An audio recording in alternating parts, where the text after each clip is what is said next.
Oke, ini kita mulai aja. Assalamualaikum warahmatullahi wabarakatuh. Ini kita masuk ke pertemuan kelima ya, sebenarnya kan kita kurang satu karena sebelumnya libur tuh. Nah, di hari ini nanti kita coba buat prakteknya ya. Jadi kita coba bikin data warehouse sederhana aja. Kita asumsikan pakai kasus yang real gitu ya. Oke, saya langsung aja deh. Jadi yang pertama di sini, misalnya ada kasus seperti ini gitu ya. Misalnya ada sebuah PT XYZ, perusahaan retail yang kegiatan sehari-harinya itu menjual produk baju ke customer di toko, gitu ya. Nah, terus PT XYZ ini punya kantor pusat di Jakarta. Terus dia punya cabang di Bandung dan Surabaya. Nah, tim IT-nya diminta untuk membuat sebuah data warehouse yang isinya itu adalah data transaksi penjualan dari seluruh cabang. Sehingga pihak KO bisa menganalisa data transaksi penjualan menggunakan data warehouse tersebut nih. Jadi kita telah dulu misalnya katakanlah permintaannya seperti ini, ada 2 kantor cabang Bandung Surabaya, datanya mau ditarik untuk menjadi data warehouse di Jakarta, gitu ya. Nah, hal-hal apa aja sih yang perlu kita analisa dulu nih, misalnya ketika ada permintaan pembuatan data warehouse seperti tadi tuh, karena kan nanti data warehouse itu harus kita rancang dulu ya. Nah, yang pertama kita harus perhatikan desain arsitekturnya. Berarti kita harus analisa dulu nih koneksi antar cabang itu seperti apa tuh. Itu. Terus database yang digunakan, apakah MySQL, NoSQL, Firebase misalnya, Postgre dan sebagainya. Terus bagaimana nih metode kita buat ngirimin data dari masing-masing cabang itu ke dalam data warehouse kita. Nah, karena kan kita harus pikirin tuh, apakah kita pakai ETL, kita pakai programming manual, atau cuma query aja. Nah, terus ada poin mapping data. Nah, mapping data ini maksudnya apa sih? Karena tadi kan kasusnya ya, di sini kan ada 2 cabang nih. Bisa jadi sumber datanya itu berbeda. Nah, kita kan harus mappingin itu menjadi satu data utuh. Di sini bisa kita sebut sebagai data penjualan yang utuh dari 2 sumber, Bandung dan Surabaya ini. Kayak gitu. Nah, terus kita harus tahu juga kapan data itu bakal dikirim ke data warehouse-nya. Apakah kita bakal atur sehari sekali atau setiap hari atau satu hari bisa beberapa kali mungkin atau bahkan bisa seminggu sekali, sebulan sekali dan sebagainya. Nah, terus berapa range data yang akan disimpan? Nah, maksudnya di sini adalah periode data disimpan itu berapa banyak. Misalnya katakanlah kita akan simpan data 5 tahun ke belakang di data warehouse. Jadi ketika data itu udah 6 tahun ke belakang berarti kita nggak simpan itu ke dalam data warehouse. Pertimbangannya apa ya macam-macam ya, bisa jadi habisnya terlalu besar, nanti saat diproses juga jadi lebih berat kayak gitu. Nah, terus kondisi infrastrukturnya apakah mendukung untuk pemindahan data itu dari Bandung Surabaya ke Jakarta, karena itu harus kita pikirin juga tuh ketika cabangnya beda otomatis kan ya kita harus pikirin networknya seperti apa, apakah servernya sudah mendukung topologinya kayak gitu. Nah, secara garis besar inilah yang harus kalian analisa terlebih dahulu nih sebelum kalian mengerjakan tasnya itu. Oke, dari hal-hal yang perlu dianalisa ini dulu, ada yang mau ditanyain dulu nggak? Jadi kalian harus perhatikan ini nih sebelum kalian membuat sebuah desain data warehouse.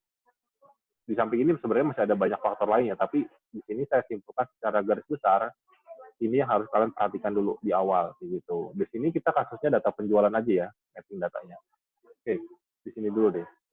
Ada yang mau ditanyain dulu nggak dari hal-hal apa aja yang perlu dianalisa ini dulu? Saya mau nanya, Pak. Dari kalian. Ya, Seandainya tadi kata Bapak udah 5 tahun, itu bisa bikin set auto nggak kalau udah 5 tahun data hilang atau pindah kemana gitu? bisa kan itu bisa bisa jadi itu masuk ke metode yang kita gunain nih untuk untuk ngirim data. Bisa jadi di dalam metode itu ada perintah untuk baca data ke belakang. Ketika data itu masuk ke kondisi, data itu dihapus bisa juga. Atau ketika data itu masuk kondisi, data itu dipindahkan ke tempat yang lain bisa juga. Kayak gitu. Jadi itu masuk ke ETL bisa, bisa masuk ke programmingnya juga bisa. Oh iya, Intinya sih Pak. tetap ada trigger dari kita ya. Jadi sebenarnya ya perlakuan itu tidak mungkin bisa ya, kita harus logikanya berarti kan tidak mungkin otomatis tuh. Berarti kan kita harus yang pasang kondisinya. Tapi untuk menjalankan kondisi itu kita bisa pasang otomatis. Tapi kondisinya kita harus setup dulu berapa banyak data yang mau dihapus, berapa lama range-nya itu harus kita setting dulu. Kayak gitu. Ya berarti ibarat kata warehouse ini kayak programming biasa Pak ya, bisa di-set sesuai logika-logika pada umumnya. Bisa. Karena di ETL pun, di tools-tools ETL itu memang ada settingannya. Sebenarnya settingan itu datangnya dari programming, cuma yang dibuat ke dalam user interface. Jadi user yang tidak mengerti programming, kalau misalnya pakai ETL mungkin jadi lebih mudah kayak gitu. Tapi sebenarnya memang ini kegiatan teknis yang di belakang gitu. Oh iya Pak, dapatlah gambarannya. Oke, yang lain gimana? Pak, Ada yang mau tanya lagi nggak?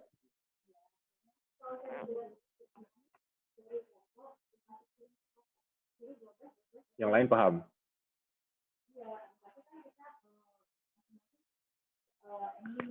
Atau yang lain malah nggak kebayang sama sekali ya? Masih bingung Pak mau nanya apa. Oke, saya lanjut dulu ya. Jadi nanti kalian bisa lihat ini ya, nanti di kampus biasa ya. Oke, ini saya lanjut dulu deh. Nah, misal kita masuk dulu nih ke arsitektur ya. Ini anggaplah arsitektur paling sederhana yang bisa kalian rancang gitu ya. Jadi kan tadi kita ngomong ada 2 database ya, di Bandung dan di Surabaya. Katakanlah di sini kita sebut dua-duanya database-nya pakai SQL Server nih, dari SQL Server.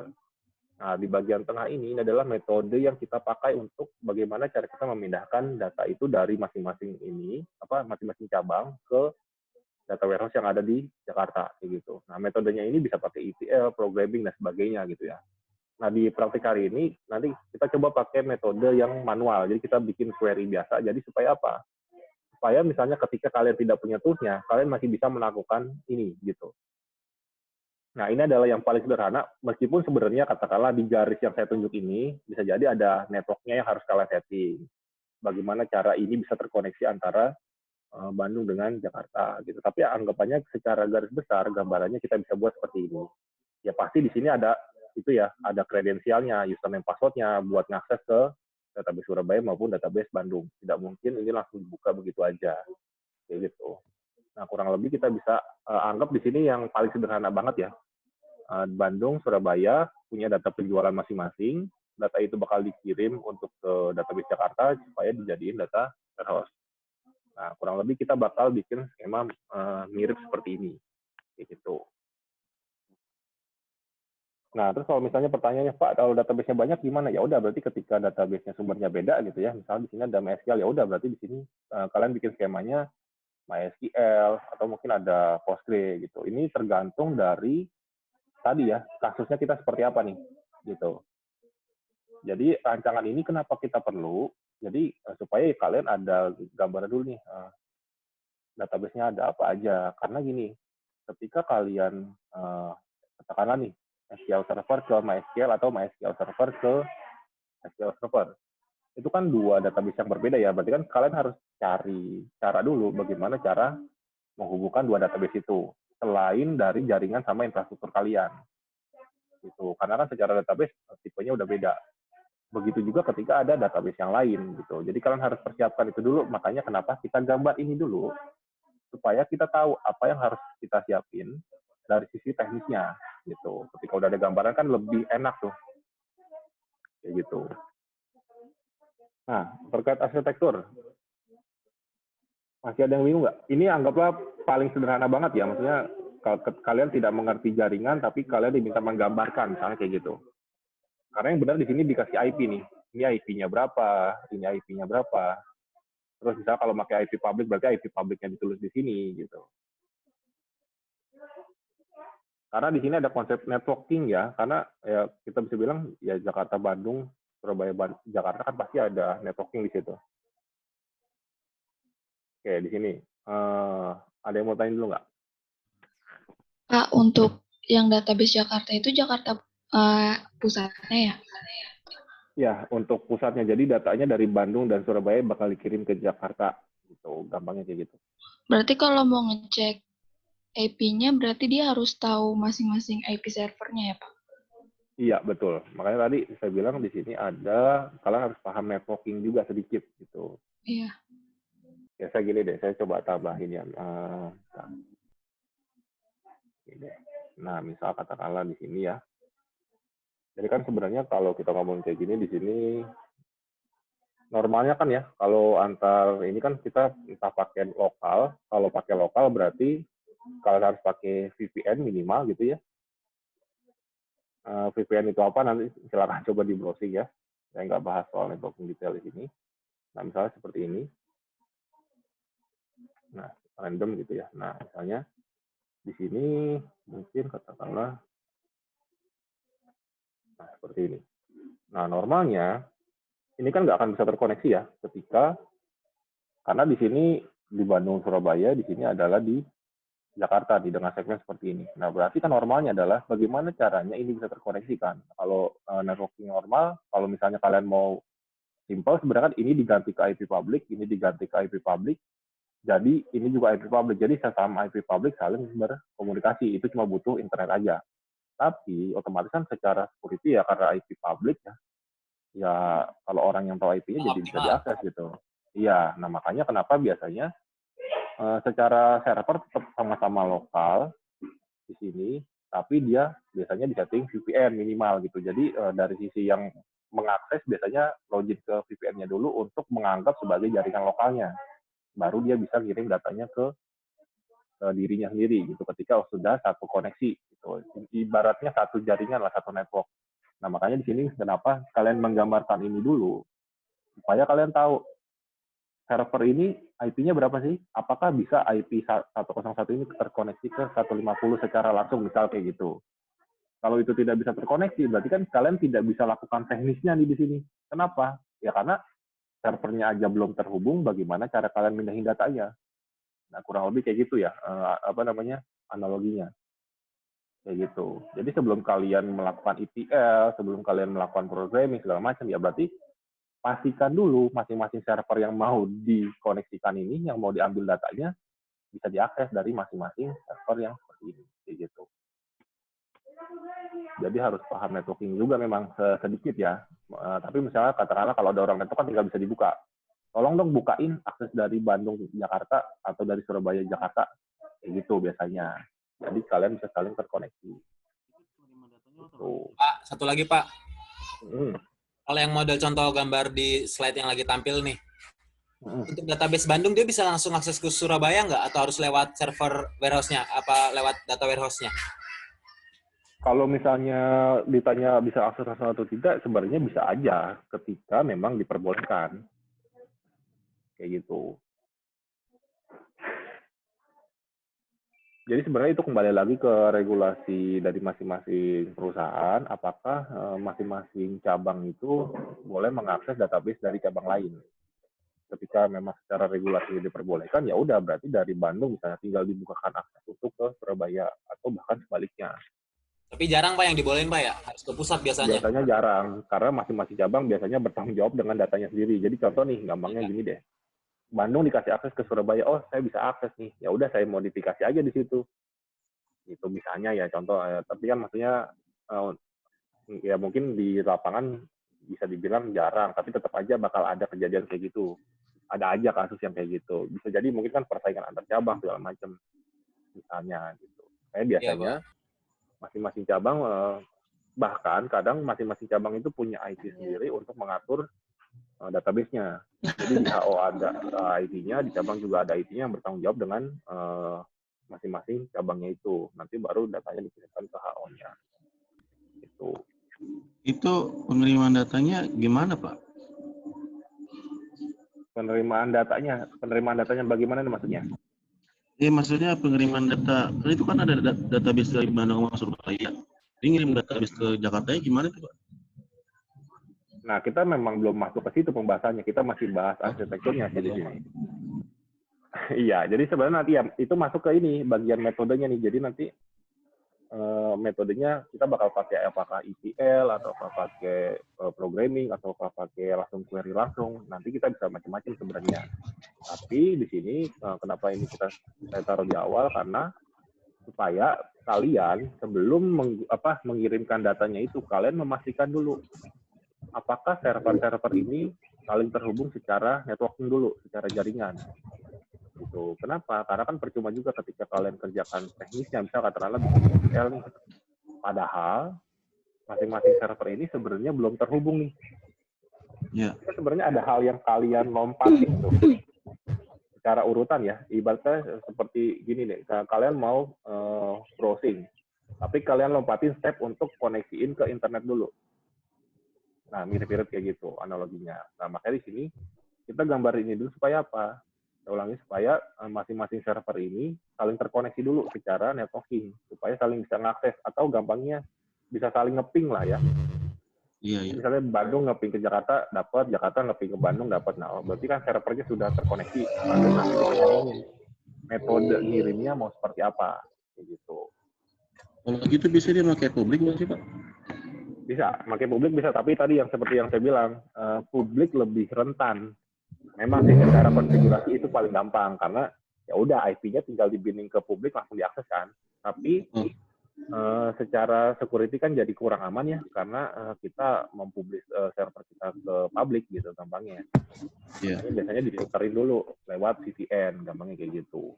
Jadi diproteksi dulu lewat kredensial, masukin ke jaringan lokal via VPN, baru nanti dari VPN itu dia ngakses ke server yang lain. Pak, ya. Mau nanya lagi boleh, Pak? Boleh. Seandainya Surabaya nih satu contoh, dia punya anak cabang lagi nih. Ya. Nah, kan Jadi dia jadi server. apa? Jadi server lah, kok. Coba diselesaikan dulu pertanyaannya. Ntar dulu.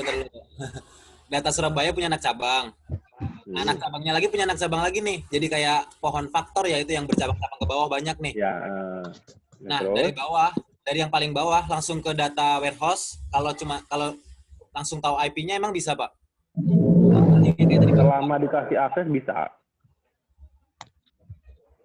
Tapi emang boleh, Pak.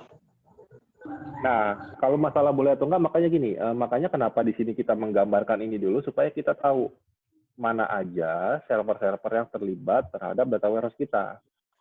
Kayak gitu. Makanya kenapa ini disebut desainnya.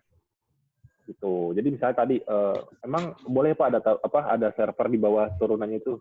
Ya, kalau memang secara desainnya katakanlah kalau memang misalnya kalian gambarkan di sini ada server baru lagi nih yang lebih kecil gitu misalnya.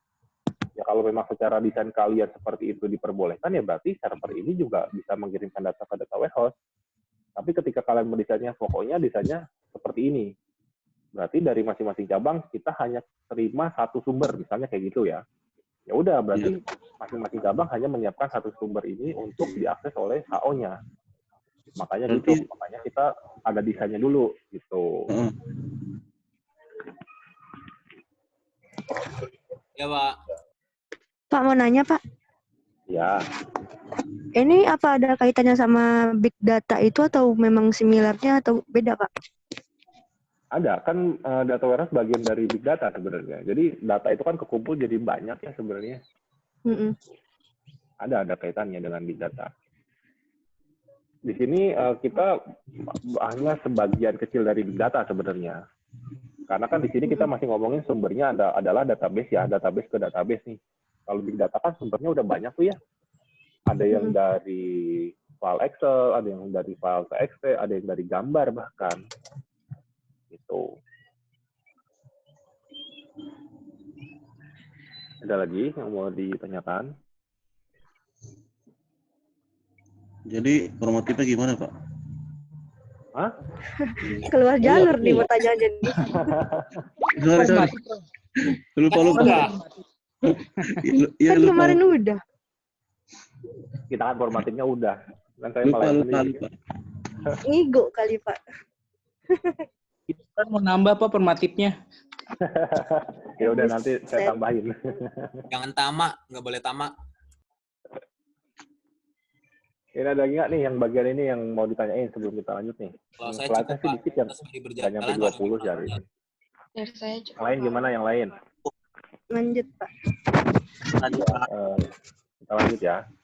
Nah, jadi sebelum kita pindah ke slide yang lain, jadi saya tekanin di sini, ini adalah desain yang kalian usulkan ya. Jadi kembali lagi nih, desain ini banyaknya server, banyaknya database itu ya bergantung sama kasusnya.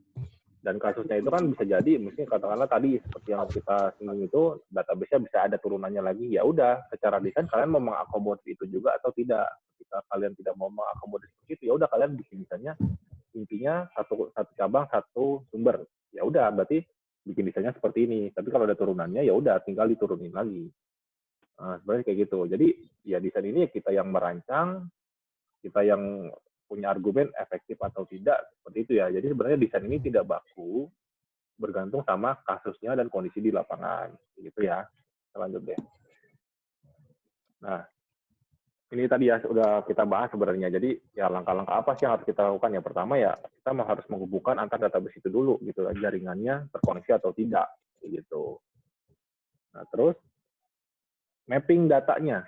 Kenapa kita mapping? Ya kan tadi misalnya ya, sumbernya kan banyak ya, bisa jadi mungkin struktur tabelnya beda, ya, struktur datanya beda, sehingga kita harus menyeragamkan dia menjadi satu hasil di sini, gitu.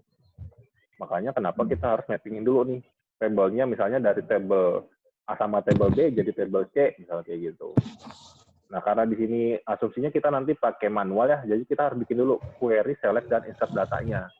Berarti kan kita select dulu ke dua tempat ini, baru kita insert ke data warehouse di HO, misalnya kayak gitu. Nah, terus di sini nanti kita bakal pakai store prosedur tuh. Jadi query-query ini kita taruh di store prosedur. Nah, pertanyaan saya, kalian sudah paham store prosedur belum di database? Belum. Belum, Pak. Belum. Kalian belajar database admin loh ya.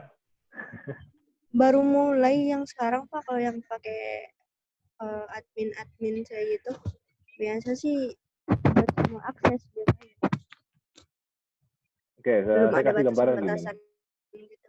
Jadi, store prosedur itu sebenarnya adalah, bisa dibilang ya, sekumpulan query yang kita susun, yang dijalankan secara berurutan. Jadi contohnya misal gini, kalian punya query insert, kalau kalian query biasa kan insertnya dijalanin dulu, terus kalian bikin query yang lain lagi kan.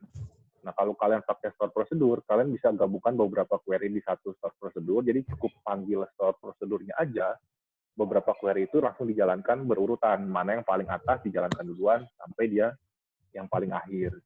Dan kalian juga bisa pasang kondisi di situ, bisa pakai if else, bisa pakai case switch gitu.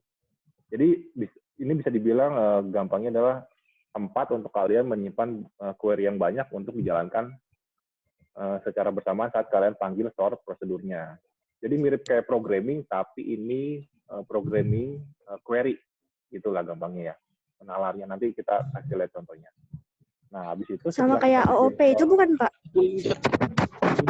Kalau dibilang OOP ini nggak mirip dengan OOP sih, karena ini lebih mirip ke query. Hanya saja query-nya kalian kumpulin di satu tempat, yang tadinya kalau kalian punya 10 query nih misal, kalian harus panggil 10-10-nya itu, tapi ketika kalian kumpulkan 10 itu di dalam store prosedur, kalian hanya panggil store prosedurnya aja. Jadi biarkan store prosedur yang memanggil 10 query itu. Jadi mempersingkat pekerjaan kalian. Makanya biasanya store prosedur itu dipolakan dulu, query mana aja nih yang bakal dipanggil sama dia. Kayak gitu. Nanti kita ada contohnya. Jadi seharusnya kalian kegambar ya. Karena nanti saya juga tadi saya sudah install SQL Server supaya saya menyamakan dengan persepsi kalian yang sekarang kalian pelajari juga gitu ya. Nah, setelah kita bikin store prosedurnya, kita daftarin tuh store prosedurnya. Supaya apa? Supaya dia bisa jalan otomatis nanti. Jadi ini masuk ke scheduling. Kapan data itu dikirim ke HO. Berarti kapan data itu dari Bandung dan Surabaya dikirim ke Jakarta. Nah, kita bisa atur tuh schedule-nya. Apakah setiap hari, apakah setiap beberapa jam, atau bahkan setiap sebulan sekali. Ya itu nanti kita bisa atur.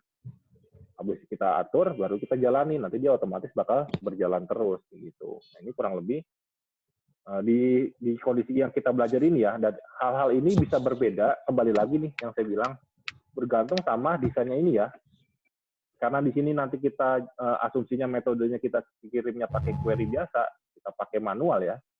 Berarti ini adalah langkah-langkah yang harus kita lakuin. Tapi ketika nanti katakanlah kalian pakai ETL, berarti bergantung ETL apa yang mau kalian lakukan. Jadi ini kembali lagi ya, ini tidak baku, ini bergantung sama kasusnya. Yang saya tampilkan di sini adalah hal yang saya lakukan untuk kasus yang kita pakai untuk belajar ini. Itu ya. Jadi jangan sampai dianggap semua solusinya bakal seperti ini. Tidak. Semua solusi bergantung sama desainnya dan kondisi di lapangannya. Kayak gitu. Oke, ini kurang lebih hal-hal yang harus dilakukan. Oke, sekarang masuk ke slide berikutnya. Ini udah masuk ke database-nya nih. Lihat dulu ke bagian slide-nya ya. Jadi asumsikan di sini kita punya 3 database ya. Anggaplah database itu ada di server yang berbeda sebenarnya kayak gitu ya. Ada DB Bandung, DB Surabaya, sama DB data warehouse-nya nih. Kita asumsikan tadi itu ada di server yang berbeda. Nah, kenapa di sini saya prakteknya di satu server? Karena ya memang servernya tidak ada gitu ya. Tapi anggaplah itu sebagai server yang berbeda karena nanti nama servernya bisa diganti pakai IP, sebenarnya kayak gitu aja. Jadi perbedaannya di situ. Oke, asumsikan kita seperti ini dulu. Dan di bagian sini, ya. Nah ini saya sudah bikin, sudah kelihatan belum yang bagian SQL Server? Sudah ya? Udah, Pak. Nah, Udah. jadi nanti ada 3 database ini, anggaplah Bandung, Surabaya, dan data warehouse-nya. Kayak gitu. Kembali lagi, ya. Nah, di sini masing-masing cabang punya tabel penjualan. Dan ini yang akan kita mappingin untuk dijadikan data warehouse-nya. Misalnya katakanlah kayak gitu. Nah, yang di sebelah kiri sini, ini adalah data dari Bandung. Field-nya adalah nomor transaksi, tanggal transaksi, sampai subtotal gitu ya.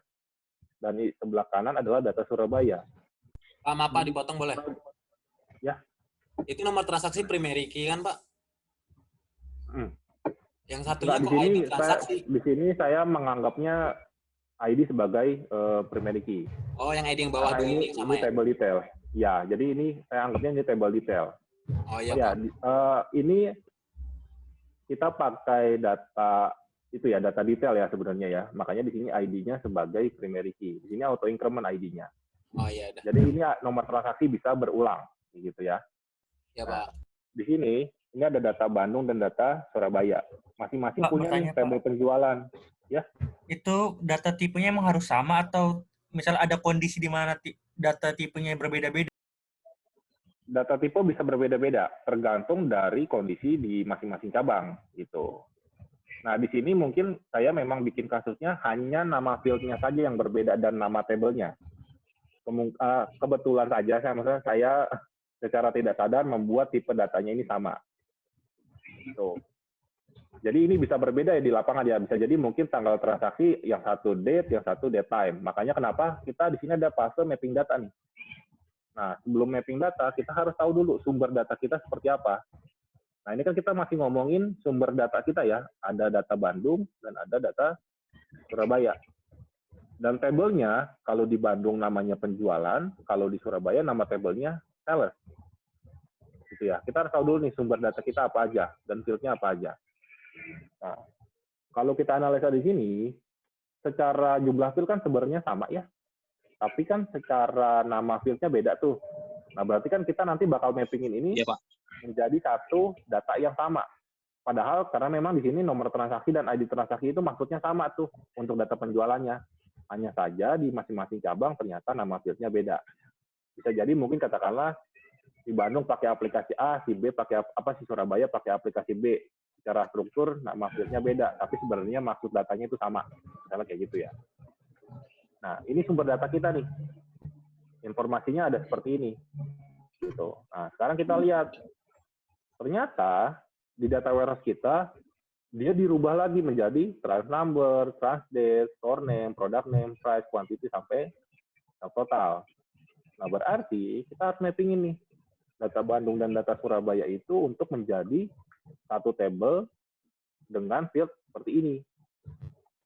Berarti gampangnya gini, berarti nanti secara mappingan nomor transaksi bakal mengisi ke trans number, ID transaksi bakal mengisi ke trans number, begitu juga dengan field-field yang lainnya. Nah, ini kalian harus mappingin dulu nih. Harus bikin mappingan. Gitu. Jadi ketika sumbernya banyak, kalian harus bikin mappingan dulu. Misalnya tanggal transaksi bakal ngisi kemana gitu. Tanggal bakal ngisi ke store apa-apa. Nah, itu kalau salah mapping kan berarti sumbernya nanti jadi salah itunya, informasi di data warehouse-nya. Makanya di sini ada fase mapping data dulu. Boleh nanya lagi, Pak? Boleh. Kalau ID ini kan primary key-nya auto increment ya? Nah, biar kalau nggak limit, seandainya limit, kan itu jadi error sistemnya atau aplikasinya. Buat mengantisipasi itu gimana, Pak? Biar nggak terjadi limit. Kalau biar nggak terjadi limit, biasanya ID-nya dirubah, dikonversi. pakai format bisa tanggal bulan tahun plus ID-nya, bisa juga kayak gitu sih. Jadi ini lebih ke arah format number sequence-nya aja sih. Tapi sejauh pengetahuan saya selama ini ketika saya pakai bit integer ya, untuk ukuran data warehouse mungkin ya untuk perusahaan yang tempat saya bekerja tidak terkena limitnya. Karena kan saya bakal limit data beberapa tahun aja tuh. Jadi ketika dia sudah melewati limitnya, data akan dibuang dan nominal untuk bit integer ini tidak kurang dari limit datanya saya. Jadi ini kembali lagi ya bergantung sama jumlah data yang bakal kalian proses. Tapi ketika kalian ketemu limit, ya berarti kalian tinggal siasati itu dengan membuat ID baru yang kalian polakan, yang kalian kira-kira, oh kalau saya buat pola seperti ini, ID-nya itu tidak akan habis.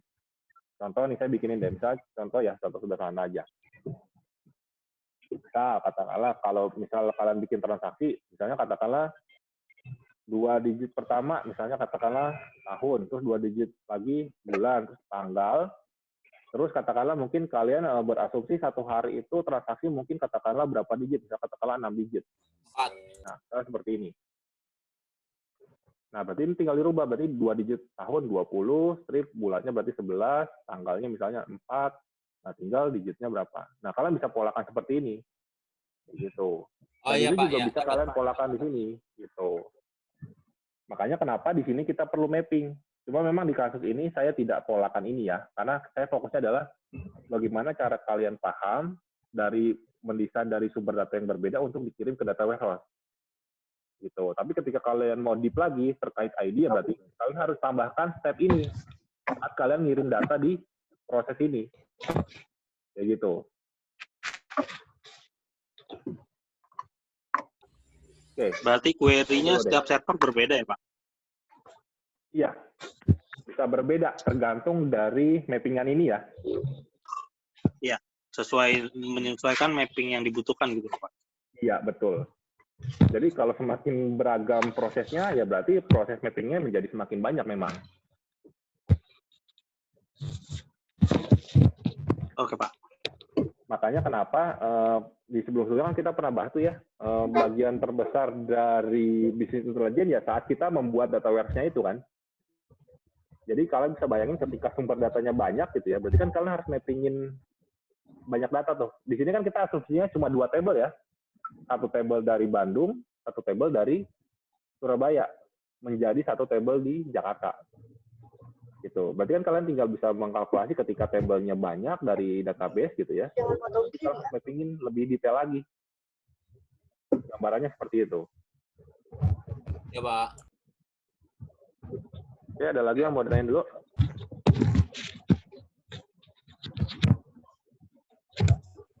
Lanjut. Ya, nah ini di SQL-nya sudah saya buat ya, secara tabelnya nih. Nah ini di Bandung sudah ada tabelnya dengan kolom yang tadi, ya ini. Terus di Surabaya juga sudah ada sesuai dengan desainnya tadi tuh.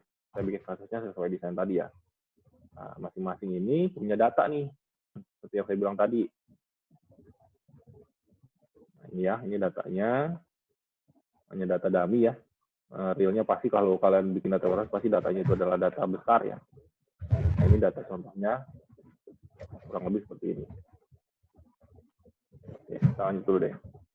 Nah, setelah itu, tadi kan setelah kita tahu mappingannya, kita bikin store prosedurnya.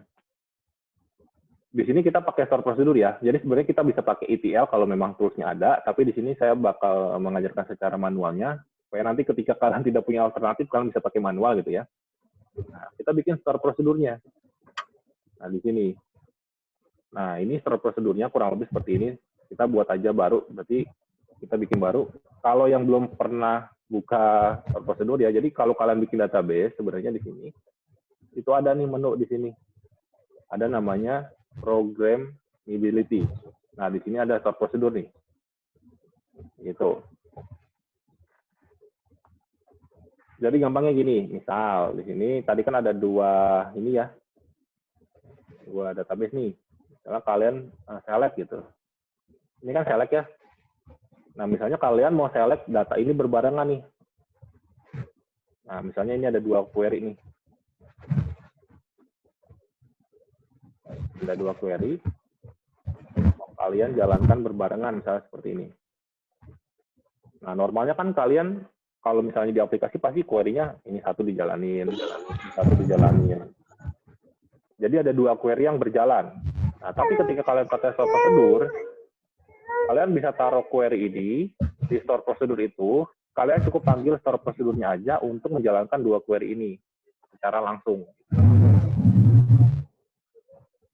Oke, nah kalau cara bikin store prosedur ya gampang. Di sini tinggal bisa klik kanan, di sini tinggal di store prosedur. Nanti tampilannya dia seperti ini.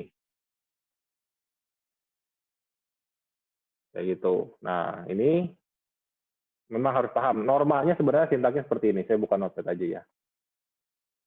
Karena biasanya dari database itu sudah dibuatin template-nya. Nih, saya taruh di sebelahnya deh. Normalnya itu gini, create, prosedur, gitu ya. Nama prosedurnya apa? Misalnya berarti di sini nama prosedurnya. Gitu. Terus, as, nah ini baru begin, and, bawahnya baru go. Nah, di dalam sini baru query kalian tuh, misalnya, select all from nama table.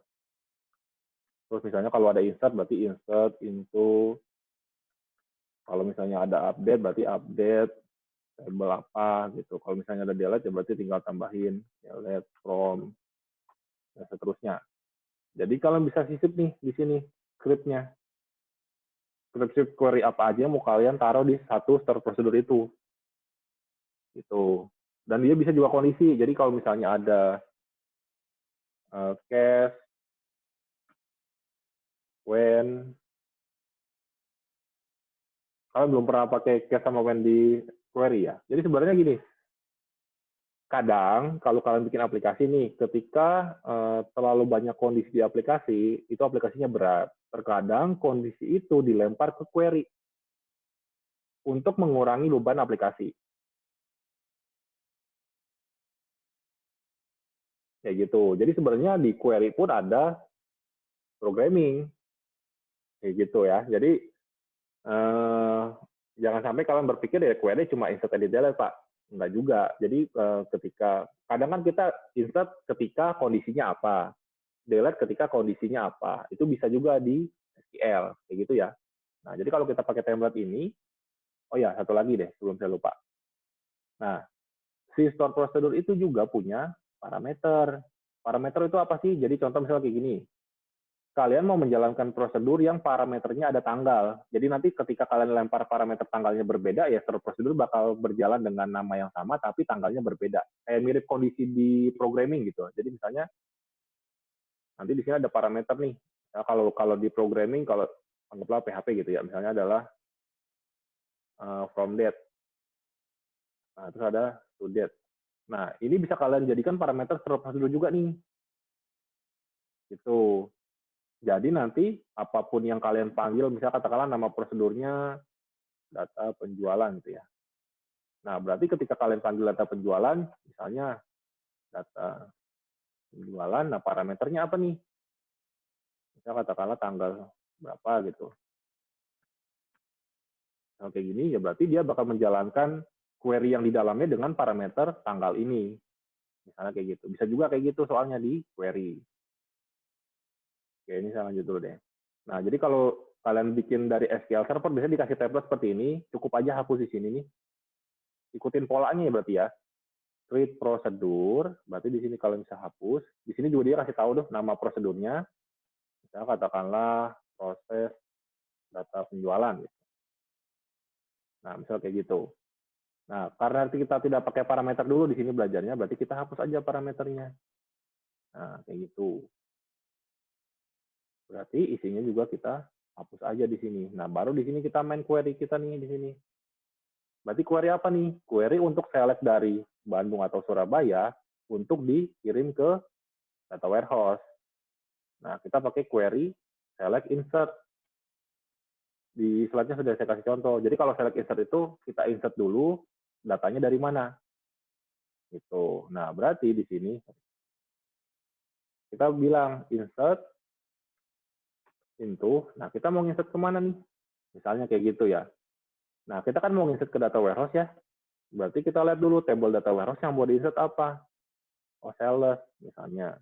Berarti sales kita sebut. Field-nya apa? Kayak gitu.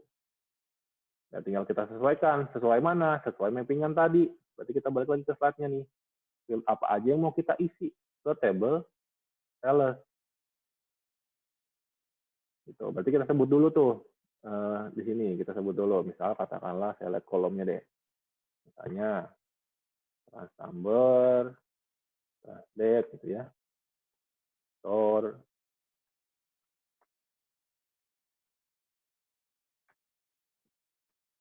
Ya, seperti ini. Nah, karena ideal to increment tidak perlu ya. Nah, kita bilang kita mau insert nih di store procedure ini.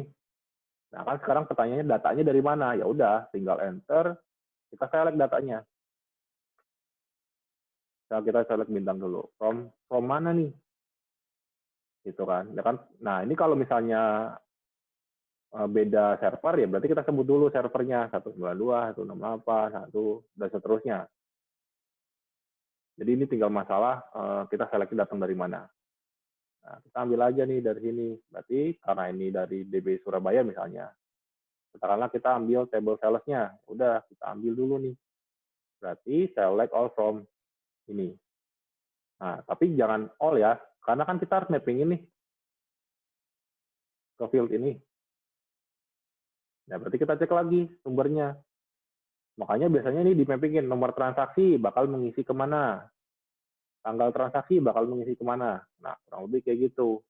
Nah, kita balik lagi ke query-nya. Berarti yang bintangnya ini kita ganti. Nah, bisa biar lebih rapi. Nah, biar lebih cepat, ini kita kasih alias. Misalnya katakanlah Surabaya S kita tulisnya. Nah, berarti dari Surabaya, untuk trans number kita ambil dari mana?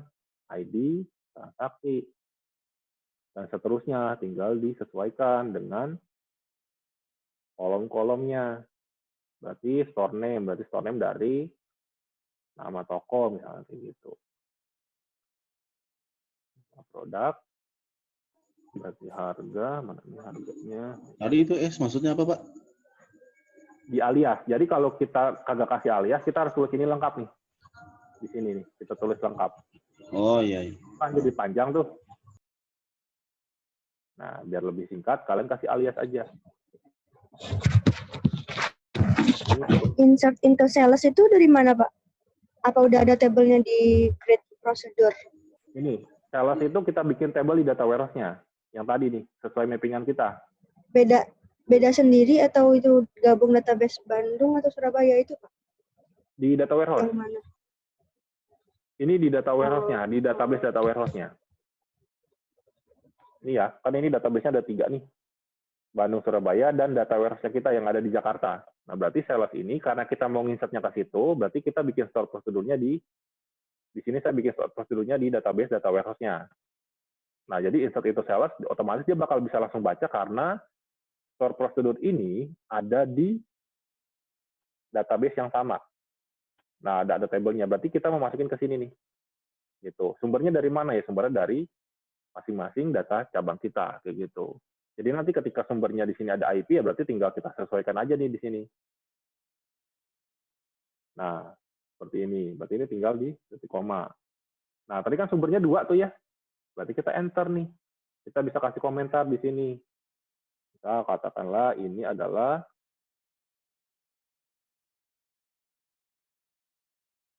oh, saya lupa. Nah, komentar di SQL 1002 ya, saya lupa. Nah, berarti di sini kita bisa kasih tanda ini data Surabaya. Nah, bawahnya lagi kita bikin. Berarti data Bandung.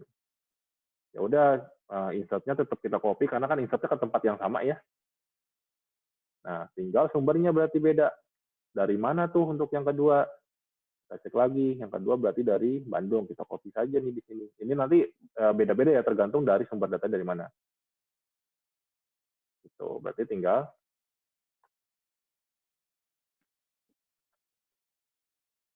nah, kita ambil select all-nya dulu, kita kasih alias biar singkat gitu ya.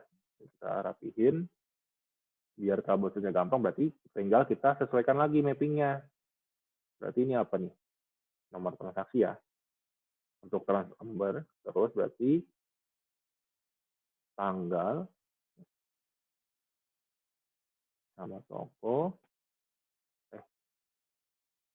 Ini ya.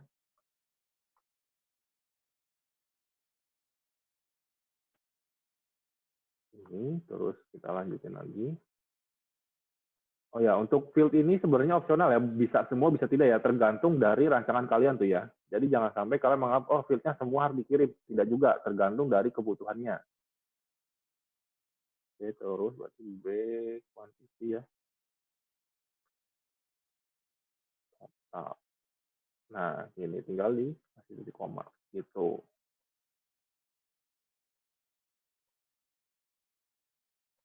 Nah, ini.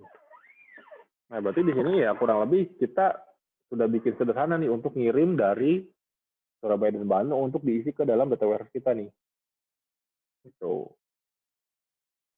Nah, misalnya katakanlah store prosedurnya udah, ya udah kita simpan dulu store prosedurnya. Kita execute. Sudah sukses ya, nanti kalau sudah sukses dia bakal muncul di sini.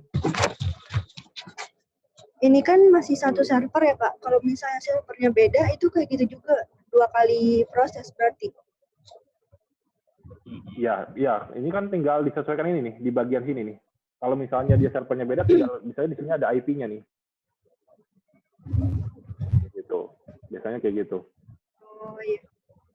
Jadi tinggal disesuaikan aja sumbernya. Tapi dengan catatan tadi ya, secara networking kan tadi kita mapping ini secara desain kita. Kan di sini ada syaratnya nih. Mana tadi ya? Saya lupa. Nah, ini menghubungkan koneksi antar database-nya, dalam artian berarti networking-nya harus terhubung dulu. Entah via VPN atau via IP public. Yaitu tinggal bagian networking kalian mengaturnya seperti apa, bagaimana caranya masing-masing cabang itu bisa terhubung ke pusat.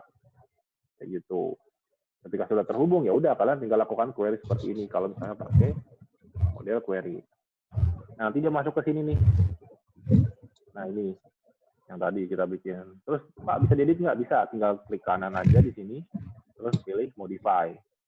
Nah, udah nih. Kalau ada tambahan, ya tinggal ditambahin. Kalau ada pengurangan, tinggal dikurangi. Kayak gitu. Oke, sampai sini dulu deh. Ada yang mau ditanyain dulu nggak? Pak, saya mau nanya, Pak. Ya. Ini sistemnya hampir sama kayak public sih, Pak, kalau di bahasa pemrograman. Seperti jadi apa? Function gitu, Pak. Jadi kita bikin function di dalamnya itu ada apa? Query-query lagi yang misalkan insert, delete. Jadi kayak misalkan saya mau insert tapi data yang sebelumnya itu ke delete dulu gitu, Pak. Jadi kayak Ya, bisa. Jadi kayak public function gitu, Pak. Jadi nanti bisa dipanggil kapan aja gitu. Iya, bisa. Bahkan kalian bisa panggil store prosedur ini dari aplikasi sebenarnya. Kan tadi sempat saya singgung tuh.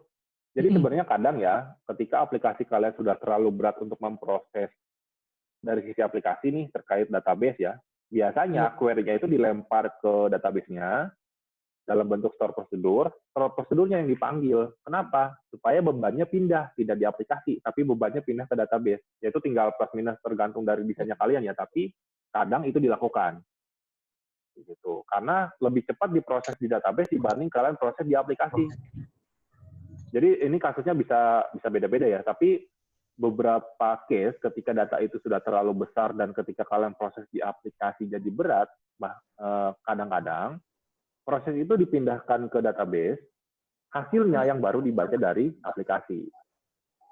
Oh iya. Oke, ada lagi yang mau ditanyain? Oh ya, kalau yang bingung langsung ngomong aja ya bingungnya di mana ya, karena memang di sini saya nggak akan singgung dari tipe data segala macam, karena ya harusnya itu sudah itu ya. Di sini kita bahas soal bagaimana cara kalian merancang data warehouse sebenarnya. Itu hasil yang barusan mana? Gimana Islam? Itu yang tadi barusan di execute, hasilnya mana Pak? Nih, kita kan baru execute pembuatan store prosedurnya ya, ini nih. Kan tadi saya kasih nama proses data penjualan, ini masuk di sini. Tapi belum kita jalanin ya. Yang kita execute tadi adalah execute pembuatan store prosedurnya ya. Ya.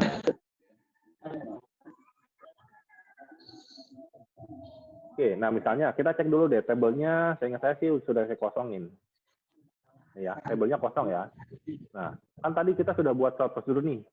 Kita bisa tes dulu manual sebenarnya store prosedur kita itu jalan atau enggak.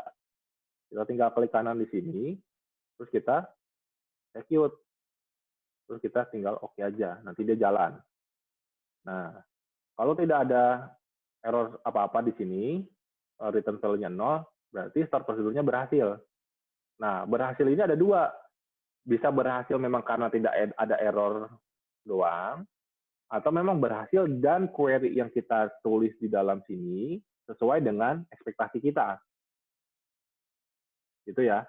Jadi di sini dia berhasil itu belum tentu query kita di sini berhasil, karena kan query di sini adalah logiknya kita ya.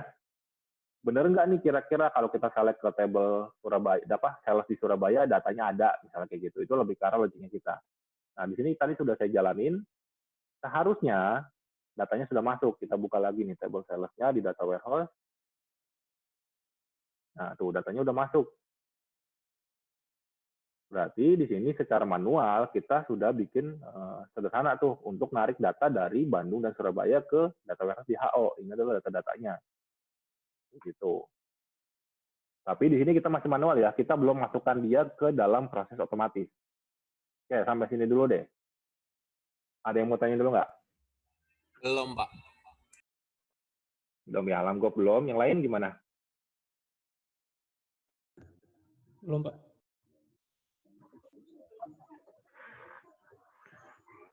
Jangan itu ya, jangan diem-diem nggak paham tapi diem ya.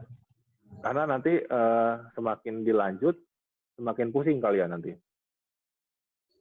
Belum, Pak, belum. Oke ya, ini kan manual ya. Oke, kita hapus dulu deh datanya. Berarti di sini saya hapus dulu deh. Oke ya. Nah, sudah saya hapus. Nah, sekarang kita bakal fokus. Kita lihat dulu deh slide-nya ya. Berarti kan kita tadi sudah bikin store prosedurnya. Kita udah jalanin secara manual gitu ya. Nah, sekarang kita bikin gimana caranya dia bisa jalan otomatis. Oke, kalau misalnya kalian pakai SQL Server, kalian bisa pakai fiturnya SQL Server. Tapi syaratnya pertama ini dulu. Pastikan SQL Server Agent-nya ini aktif. Karena engine untuk menjalankannya itu ada di situ. Jadi ketika Itu aktifnya gimana, Pak? tinggal buka services aja di sini. Biasanya ada nih di services. Itu biasanya ada namanya SQL Server Agent. Nih, di sini. Masing-masing ada sih seingat saya. Kalau diinstal ya. Jadi itu kan komponennya sebenarnya. Nah, ini. Ada namanya SQL Server Agent. Saya buka dulu yang tadi. Nah, ini. Nah, ini. Karena ini kalau saya matiin, bisa. Gitu loh. Dan ini nggak akan bisa dijalankan otomatis berarti. Karena dia jalannya di situ. Kalau dari sisi SQL ya, karena kan untuk bikin scheduling macam-macam tuh. Sebelumnya kan kita pernah bahas ada cron job juga. Ya, sebenarnya pakai cron job juga bisa. Gitu loh. Jadi tergantung kita desainnya seperti apa. Karena tadi kebetulan kita desainnya adalah SQL Server to SQL Server, ya kita bisa manfaatin fitur SQL Server-nya untuk bikin schedule otomatis. Nah ini pastikan nyala supaya kalian bisa bikin schedule-nya di sini nih. Di sini kelihatan kalau dia nyala otomatis. Gitu. Nah, habis itu kita expand nih. Dia ada di bagian jobs kalau kalian mau bikin schedule otomatis. Kayak gitu. Nih, kita lihat slide-nya, kalau kita mau bikin otomatis, pastikan itu nyala, terus kita lihat ke agent, ada new job, berarti kita tinggal masuk di situ. Klik kanan aja di sini. New job. Nah, bikin deh misalnya di sini proses otomatis. Data warehouse misalnya kayak gitu. Nah, user yang menjalankan itu apa? Ini biasanya kan ada user SQL-nya tuh, tinggal di set aja. Kasih keterangan di sini. Data misalnya dari Bandung dan Surabaya, misalnya kayak gitu. Nah, udah nih, udah dikasih nama. Habis itu, apa yang mau kita jalanin di sini? Masuk ke bagian step nih di sini. Nah, di sini nih banyak nih prosesnya yang bisa kalian pilih. Nah, karena kita pakai store prosedur tadi, berarti kita klik new dulu di sini. new. Nama stepnya apa? Misalnya katakanlah jalankan store prosedur, apa tadi namanya? Misalnya data penjualan gitu deh ya. Nah, kayak gitu. Misal kayak gitu. Terus dari yang mana data warehouse-nya? Berarti kita taruh di sini nih. Kita kan mau jalanin SP ya. SP-nya ada di mana? Di data warehouse. Kayak gitu. Terus kita panggil berarti exec nama itunya, apa nama SP-nya tadi? Saya lupa nama SP-nya, kita lihat dulu deh. Nama SP-nya adalah proses data penjualan. Ya udah, kalian copy aja nih ini. Tadi kan kita sudah coba execute manual ya. Kalian copy, kalian taruh di sini. Berarti di step ini, kalian ambil prosedur ini. Klik OK. Nah, dia kan muncul di sini ya, step 1. Kalau mau tambahan ada, ya udah tambahin lagi aja di sini. Step 2. Jadi misalnya katakanlah prosedurnya banyak, ya udah tinggal didaftarin aja satu-satu di situ. Karena kan bisa jadi mungkin database-nya banyak banget, Pak. Jadi saya pecah-pecah nih. Katakanlah saya punya 20 cabang. Satu store prosedur jalanin 1 cabang, atau satu store prosedur jalanin 5 cabang, misalnya kayak gitu. Jadi nanti di sini bakal step-nya banyak nih. Kayak gitu. Nah, setelah kita tentuin apa yang mau dijalanin di sini, kita atur kapan dia harus jalan. Masuk ke schedule, pilih lagi new. Nah, kita bisa atur nih jalan otomatis gitu misalnya. Schedule-nya. Kapan dia harus jalan? Setiap hari kah? Setiap minggu kah? Atau setiap bulan? Contoh misalnya, saya mau setiap hari deh. Klik daily. Sehari berapa kali? 1 kali, 2 kali, atau 3 kali? Tinggal diatur di sini. Jalannya mulai jam berapa? Kalau memang mau diatur jamnya. Terus jalan setiap berapa menit? Misalnya kayak gitu. Atau setiap berapa jam? Bisa diatur. Itu Gitu. gimana Dan tadi, misalnya Pak? katakan, ya, Gimana itu, Pak? gimana? Ngatur schedule-nya? Oke, saya ulangi ya. Ini ada Tadi di nggak schedule lihat. sini. Di schedule. Oh iya. Jadi tinggal di new aja ya. Jadi tinggal diatur misalnya di sini tadi. Kayak gitu. Tinggal diatur jalannya berapa hari, berapa minggu, atau berapa bulan. Nah, tinggal diatur nih. Kayak gitu. Terus jalannya jam berapa? Katakanlah mungkin saya mau jalan jam 3 pagi, Pak. Ya udah tinggal diatur aja di sini jamnya. Tinggal dinaikin, diturunin mau AM atau PM gitu. Terus kalau misalnya sehari lebih dari sekali, ya udah setiap jam berapa dia harus jalan.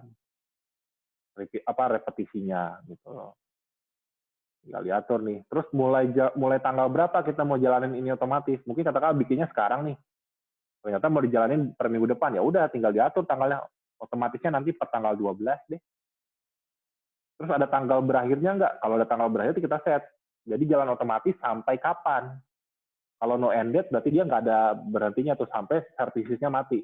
Sampai ini ya, sampai SQL Server Agent-nya nih kita matikan atau sampai servernya restart gitu. Tapi ketika servernya up lagi dan ini nyala lagi, otomatis schedule-nya bakal jalan lagi. Kayak gitu. Nah, misalnya kayak gini. Tinggal di OK. Nah, schedule-nya udah ada. Mau ada notifikasi nggak? Misalnya dari schedule kita, misalnya setiap schedule jalan, kita dikasih info, oh schedule-nya berhasil nih. Ketika ada error, tinggal itu. Ya udah, kita bisa bikin di sini. Gitu. Kita mau alert kemana? Di sini alertnya ke server dulu ya. Jadi kita tahu tuh ada log database-nya atau ada log schedule-nya. Gitu. Kalau misalnya ada notification, ya udah kita mau email kemana tuh notifikasinya. Ketika dia berhasil, ketika dia gagal. Jadi kita ada trackingnya.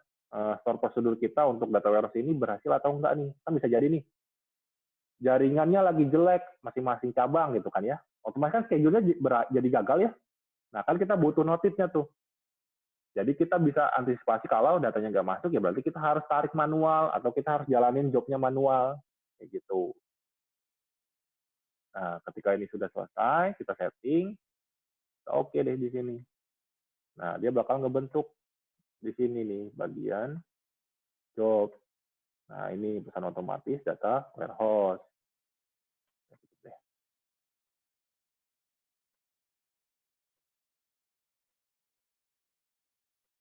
Nah, sampai di sini udah jalan belum? Belum, baru dibuat aja. Kita bisa tes, klik kanan, langsung kita jalani nih. Nah, ketika udah kita jalanin, dia bakal masuk ke monitor di sini. Jadi ketika kalian jalanin otomatis, di sini ada monitornya nih. Nah, ini. Kayak gitu. Jadi dia bakal ada keterangannya mana yang berhasil. Di sini ada kapan dia terakhir jalan. Nah, karena yang ini kan belum pernah kita jalanin ya, yang barusan saya buat nih. Makanya dia masih unknown. Last run masih never. Sekarang saya coba jalanin. Klik kanan, start. Nah, dia jalan nih. Pertama kali. Nah, sukses berarti query-nya berhasil segala macam. Udah oke. Masuk ke monitornya. Tuh. Nanti ada keterangannya lagi. Kapan dia akan jalan di waktu berikutnya nih. Dia kasih tahu. Sekarang kita jalanin tanggal 5.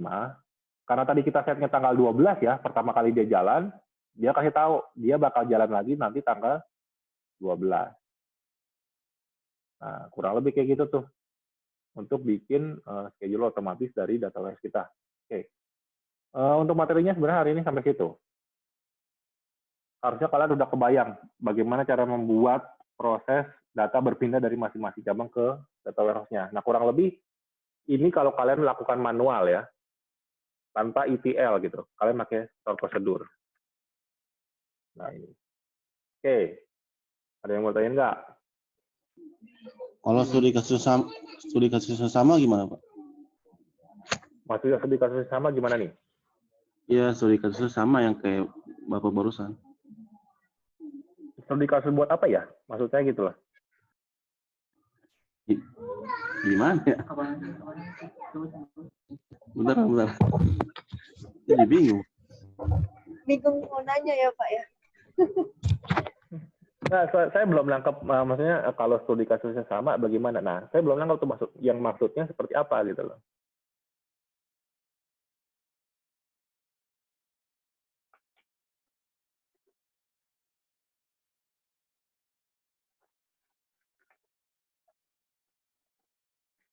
Gimana nih? Ada yang mau tanya nggak? Gampang ya bikinnya? Berarti itu Pak, Jakarta hanya dapat menerima data dari Bandung dan Surabaya aja gitu Pak? Ya, di kasus ini ya, karena memang kita bikinnya ke situ aja. Tapi nanti ketika ada sumber banyak ya kita tinggal tambahkan aja. Oh, jadi misalkan saya kepala cabang gitu ya Pak ya. Jadi pusatnya jadi data-data dikumpulin di Jakarta gitu Pak. Jadi dari Bandung setiap hari atau setiap minggunya itu otomatis masuk ke Jakarta gitu datanya. Iya, betul. Oh gitu, baik Pak. Jadi yang di Jakarta bisa mantau tuh data dari Bandung, Iya. penjualannya menurun atau naik gitu. Iya, oke Pak.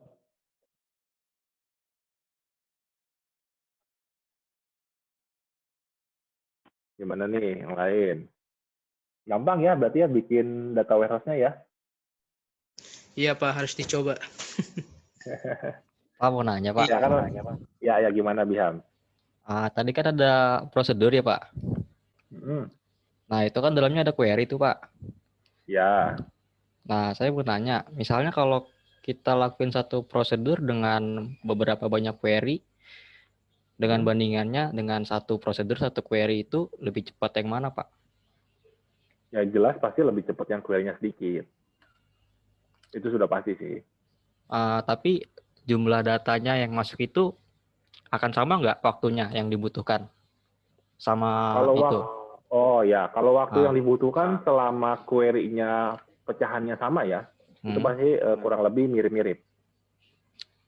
Paling bedanya cuma sepersekian aja sih. Misalnya contoh ini kan ada 2 query ya, misalnya yang satu saya pindahin ke store prosedur yang satu lagi tetap di sini kan ya. Nah, sebenarnya secara query tidak ada yang bertambah tuh sebenarnya. Hanya saja kegiatannya jadi nambah. Iya. Nambah itu apa? Nambah store prosedur lagi. Berarti kan yang awalnya dia cuma panggil satu store prosedur, ketambahan kegiatan untuk manggil store prosedur yang lain. Kalau query-nya sama ya, itu. Biasanya sih gini, kapan query itu harus dipisah dan kapan query itu harus digabung? Biasanya sih kalau saya pribadi ya, selama saya bekerja itu, biasanya saya kelompokkan dulu nih data-data itu per topik. Misalnya katakanlah ini store prosedur untuk data penjualan. Terus nanti ada store prosedur untuk data vendor, store prosedur untuk data pembelian, misalnya kayak gitu. Jadi saya pisahkan biasanya berdasarkan itu. Ketika memang datanya masih cukup ya, gitu. Atau mungkin katakanlah secara datanya udah gede banget Pak. Kalau misalnya saya gabung dari jadi satu store prosedur, nah berarti kamu bisa pecah ke dalam beberapa store prosedur, terus kamu main di schedule-nya berarti di sini. Diatur nih. Contoh misalnya data penjualan kurang lebih bakal selesai dalam 30 menit. Berarti nanti schedule untuk yang data yang lain saya atur 1 jam setelah store prosedur itu selesai, misalnya kayak gitu. Jadi kalian bisa estimasi tuh. Karena kan sebenarnya begitu saya bisa nih jalanin ini dari sini manual sebenarnya. Saya bisa cek dulu, saya execute. Nah ini kan ada waktunya ya. Iya. Nah jadi kalian bisa hitung. Oh berarti store prosedur pertama nih kurang lebih bakal selesai itu 10 menit. Ya udah. Ketika ada store prosedur yang lain, ya udah berarti dipecah lagi. Berarti kita harus tahu estimasinya juga ya? Iya. Gitu. Kita bisa estimasi harusnya. Karena di sini kita bisa hitung. Oke. Estimasi itu asumsinya ketika itu ya semua berjalan dengan semestinya. Gitu ya. Jadi kalau kita mau estimasi waktu, kita harus berjalan dengan semestinya. Nah, berarti kita harus bikin juga berarti kasus ketika ini tidak berjalan dengan semestinya. Contoh, katakanlah normalnya jaringan kita 2 Mbps gitu misalnya. Ternyata ada satu kondisi nih, ada yang download atau ada yang ngapain gitu misalnya. Berkuranglah dia tuh jadi katakanlah cuma 1 Mbps. Nah, berarti kita harus bikin worst case-nya. Kalau misalnya ada kejadian kayak gitu, gimana nih? Ya udah, tinggal kalian atur apakah kita tambah schedule tambahan nanti di setiap seminggu sekali untuk mengecek ada nggak nih data yang ketinggalan. Ya, atau kita jalanin query manual in case kasus tertentu kan tadi tuh kita kan bikin notifikasi ya. Jadi ketika schedule-nya kita berjalan tidak normal, ada masalah di situ ya berarti kita bisa jalanin store prosedur ini manual untuk sesekali aja, misalnya kayak gitu. Itu juga bisa, pendekatannya bisa kayak gitu.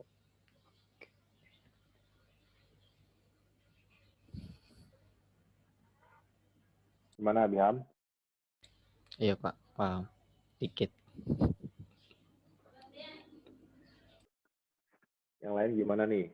Kalian udah sering ketemu itu kan berarti ya, SQL Server kan sekarang, nanti bisa dicoba berarti. Iya Pak, nanti dicoba. Ntar kalau ada yang terkendala, nanya boleh ya Pak? Boleh, nanya aja. Pak, siap. Zoom lagi boleh Pak? Hah? Ada yang nggak tahu, di Zoom aja. Apa Yusuf? Saya tadi jelas.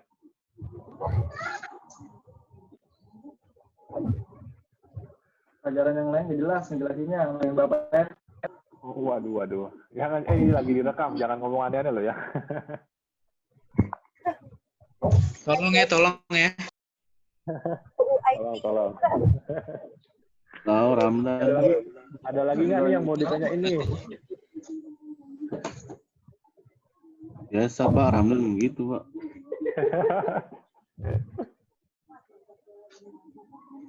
Nggak bisa bebas berpendapat loh Pak kalau kayak gitu. Ya nggak apa-apa. Nanti kan makanya saya tanya dulu nih terkait materinya dulu ya, oke gitu loh.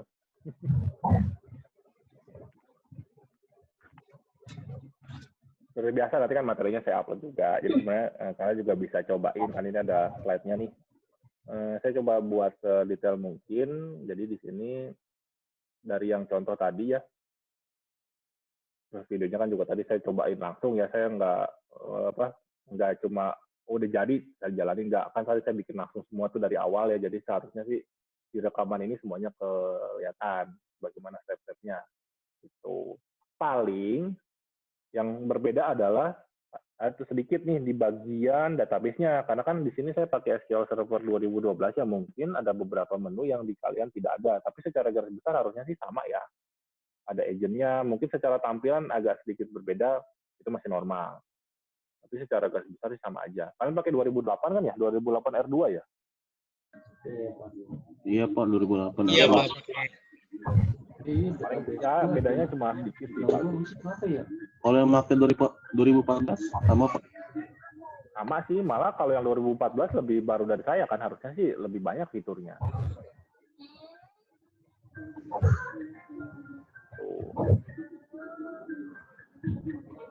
Oke, ada lagi nih yang mau tanya. Jadi untuk materinya mau itu, kalau memang sudah tidak ada saya tutup, nanti baru kita ngomongin yang entah makeup segala macam, kan kita kurang satu tuh sebenarnya ya. Gitu.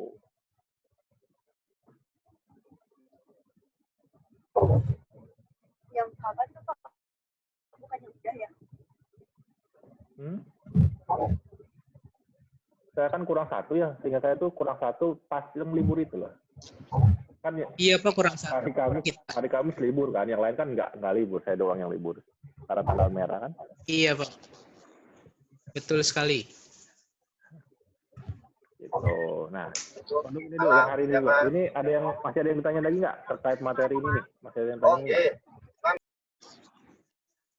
Terkait ini masih ada yang ditanyain dulu apa tidak? Ya, mau bertanya.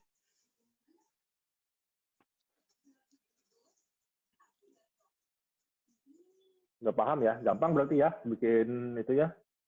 Bikin data warehouse ya? Ya Pak, harus dicoba dulu Pak intinya Pak. Sekarang dosen wajib record ya Pak ya? Hah? Dosen sekarang wajib nge-record. Enggak sih. Sebenarnya kan selama udah pernah dia bikin rekaman dan diupload aja tanpa harus zoom-nya direkam juga nggak apa-apa sih sebenarnya.